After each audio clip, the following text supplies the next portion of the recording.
നടക്കുമ്പോൾ തീർച്ചയായിട്ടും ഇവരുടെ ചിന്തകളും വികാരങ്ങളും വിചാരങ്ങളും സ്വപ്നങ്ങളും എല്ലാം ഒഴുകിപ്പോകുന്ന കുഞ്ഞുറുപ്പുകളെ നോക്കി സുഗതകുമാരി ടീച്ചർ എഴുതിയെങ്കിൽ തീർച്ചയായിട്ടും വിളിച്ചുയരുന്ന പ്രഭാത സൂര്യനെ നോക്കിയും അസ്തമയ സൂര്യനെ നോക്കിയും പറന്നു പോകുന്ന പൂമ്പാറ്റകളെ നോക്കിയും ഒക്കെ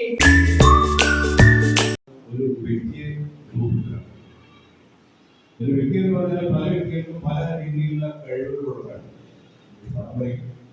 ചിലർ നന്നായി പ്രസംഗിക്കും, ചിലർ നന്നായി എഴുതും, ചിലർ പാട്ട് പാടും. അപ്പോൾ ഓരോ വ്യക്തിയിലുമുള്ള ഉപസ്ഥിതമായിട്ടുള്ള കഴിവുകളെ കണ്ടെത്തി അത് പരിപോഷിപ്പിക്കലും കൂടിയാണ് വിദ്യാഭ്യാസ ലക്ഷ്യം. അപ്പോൾ നിങ്ങളിലെ ഒളിഞ്ഞിരിക്കുന്ന കവിത എഴുതുന്നവരെ കവിതയിൽ ആ കണ്ണി പ്രോത്സാഹിപ്പിക്കുക. മക്കൾക്ക് എന്റെ സ്നേഹബന്ധനം അറിയിച്ചുകൊണ്ട് മാത്രമാണ് ഞാൻ സംസാരിക്കുന്നത്. പരീക്ഷാകാലമാണ്, നിങ്ങളൊക്കെ പരീക്ഷയുടെ തൊഴിലേക്ക് പോവുകയാണ്. എങ്കിലും ഇത്തരത്തിലുള്ളൊരു അമൂല്യമായ ചടങ്ങിൽ പങ്കെടുക്കാതിരുന്നാൽ അതിനൊരു കുറവായി തീരുമെന്നുള്ള തന്നെയാണ് ചരിത്രത്തിലേക്ക് എത്തിച്ചേർന്നിട്ടുള്ളത്.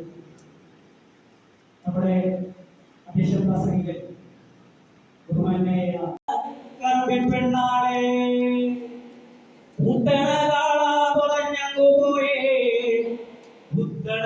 കച്ചക്കൻ പുറഞ്ഞങ്ങു പോയേ ചെമ്പോലക്കാള നിരത്തും നിരന്നേ പാമ്പുള്ളിക്കാള നിരത്തും നിരന്നേ